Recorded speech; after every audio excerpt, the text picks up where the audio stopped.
শিঙি মাছের ঝোল বানাতে এই সামগ্রী লাগবে, আমি পরে আবারও বলে দেব। প্রথমে কড়াইতে সাদা তেল গরম করে শিঙি মাছগুলোতে নুন আর হলুদ মাখিয়ে ভালো করে ভেজে নেব।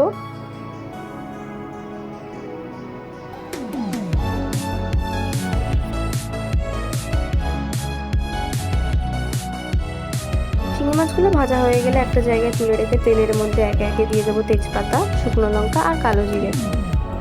কেটে রাখা আলু দিয়ে দিলাম, একটু আদা থেতো করে নেব। আলুগুলো ভাজা হয়ে গেলে এখানে একে একে দিয়ে দেবো পেঁপে, টমেটো আর চেরা কাঁচা লঙ্কা।